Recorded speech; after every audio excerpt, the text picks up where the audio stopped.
In the year 1460, one Maryul prince, Lachen Bhagan, formed an alliance with the independent-spirited people of Leh and dethroned the sitting Maryul king, Lotus Chogdan.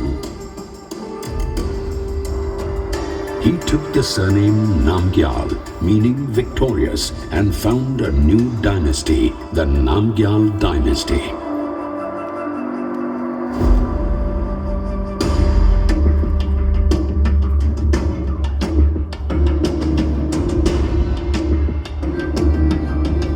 He brought together the faction-ridden Ladakhi society, weaving them into one thread, and ushered in its most prosperous era.